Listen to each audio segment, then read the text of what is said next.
Facebook അടക്കമുള്ള social network സൈറ്റുകളിൽ മണിക്കൂറുകളോളം ചെലവഴിച്ചാൽ നിങ്ങൾക്ക് എന്ത് കിട്ടും? കുറച്ച് പബ്ലിസിറ്റി ലഭിക്കുമെന്നുള്ളതൊഴിച്ചാൽ സമയനഷ്ടം മാത്രമാണ് ഫലമെന്ന് നിതീഷ് പറയും. മറ്റൊരാളുടെ കയ്യിലെ കാലിയായ ബുക്കിൽ വെറുതെ ഇരുന്ന് എഴുതി കൊടുക്കുന്നതിന് തുല്യമാണിതെന്നാണ് നിതീഷിന്റെ വാദം. നമ്മുടെ ഓരോ ക്ലിക്കിലും പണം കൊയ്യുന്നത് ഫേസ്ബുക്കാണ്. ഇതിൽ നിന്ന് വേറിട്ട് നിൽക്കുന്ന f4friends.com എന്ന സൈറ്റിനെ അവതരിപ്പിച്ചുകൊണ്ടാണ് നിതീഷ് ഇത് പറയുന്നത്. ഒരു വ്യക്തിയുടെ ഫേസ്ബുക്ക് പ്രൊഫൈൽ നോക്കുകയാണെങ്കിൽ റൈറ്റ് സൈഡിലായിട്ട് ഒരുപാട് കമ്പനികളുടെ അഡ്വർടൈസ്മെൻറ്റ് നമുക്ക് കാണാൻ പറ്റും. അത് നമുക്ക് മാറ്റുവാനോ അതിൽ മാറ്റം വരുത്തുവാനോ നിർത്തുവാനോ ഒന്നും നമുക്ക് സാധിക്കുന്നതല്ല. ഈ അഡ്വർടൈസ്മെൻറ്റ് നമ്മുടെ പ്രൊഫൈലിൽ കാണിക്കുന്നതിന് കമ്പനികൾ ഫേസ്ബുക്കിനാണ് പൈസ കൊടുക്കുന്നത്. അതിൽ നിന്നാണ് ഫേസ്ബുക്കിന് വരുമാനം ഉണ്ടാകുന്നത്.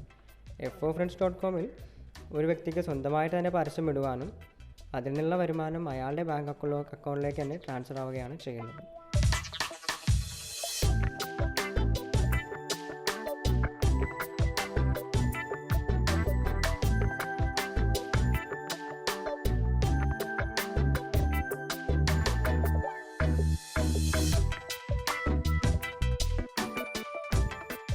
ചുരുക്കി പറഞ്ഞാൽ f4friends.comൽ പരസ്യങ്ങളുടെ വരുമാനത്തിന്റെ പങ്ക് നമുക്കും ലഭിക്കും. അക്കൗണ്ട് തുടങ്ങിയപ്പോൾ മുതൽ ലോകത്തിന്റെ വിവിധയിടങ്ങളിൽ നിന്ന് ഹാക്കിംഗ് ഭീഷണി നേരിട്ടുകൊണ്ടിരിക്കുകയാണ് നിതീഷ്. അതുകൊണ്ട് തന്നെ ഒരു കാര്യം ഉറപ്പിക്കാം, നിതീഷിന്റെ കണ്ടുപിടുത്തം അത്ര നിസ്സാരമല്ല. സോഷ്യൽ നെറ്റ്വർക്കിങ്ങിനൊപ്പം സ്വന്തം കീശയിൽ പണം കൂടി വീഴ്ത്തുന്ന തന്റെ അക്കൗണ്ടിലേക്ക് ആളുകൾ എത്തിച്ചേരുമെന്ന് തന്നെയാണ് ഈ കൊച്ചിക്കാരന്റെ പ്രതീക്ഷ. റിബിൻ രാജു, മാതൃഭൂമി ന്യൂസ്, കൊച്ചി.